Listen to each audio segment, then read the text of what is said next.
MasterJet, nagbayad ako through GCash. Saan ko po makikita yung payment ko sa GSIS Touch? Sana po masagot ang tanong ko. Nagwo-worry kasi ako na baka hindi pumapasok ang payments ko. Salamat.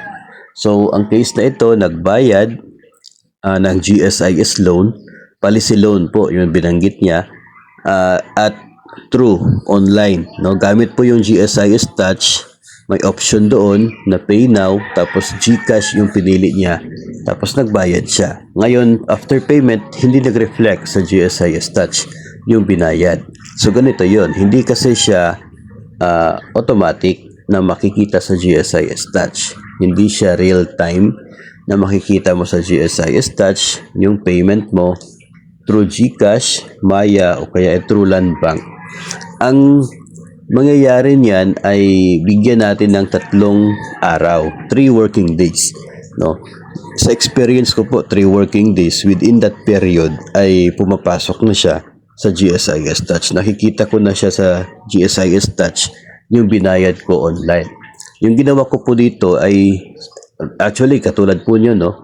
Yung medyo mag-worry ka if ever papasok ba siya or hindi. So yung first payment ko talaga, 50 pesos yung sinubukan ko na payment, and nag-reflect po siya within that 3 working days na period. So that's the time na nagbabayad na ako ng pwedeng for the interest ng isang buwan o kaya ay 1,000 plus interest, depende po kung magkano yung extra na pwede po pabayad sa policy loan. Then yun nga, within 3 working days pumapasok po naman sa GSIS Touch. Nakikita ko yung payment doon po.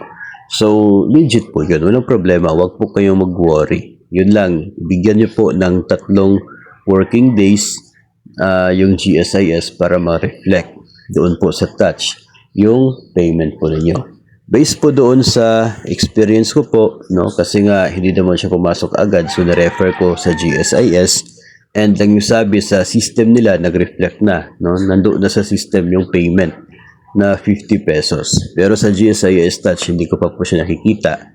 Then, yun nga, after, within that 3 working days, saka na siya dumating. So, pwede na hindi pa siya nag-reflect sa GSIS Touch, pero sa record ng GSIS ay nandoon na yung payment na pumasok na po siya, yung online payment po ninyo. So, yun po yung mangyayari dyan. So, wala pong problema kung babayaran po natin online. Ang advantage nga po niyan ay kahit nasa bahay ka lang, no?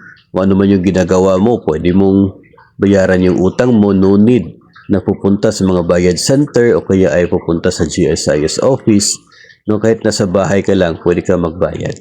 So, yun po yung advantage niya sa dito po sa sa part na ito ng GSIS Touch, na siya pong available para po sa mga GSIS borrowers. Pero tandaan na ang payment po online natin ay on top of our monthly amortization kung ito po ay loan na mayroon pong deduction sa sahod.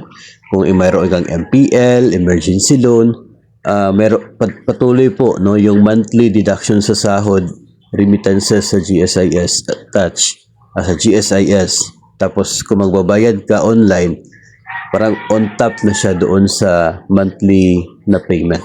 That's additional na gagawin mo para mas mapaaga yung pag fully pay ng inyo pong utang sa GSIS.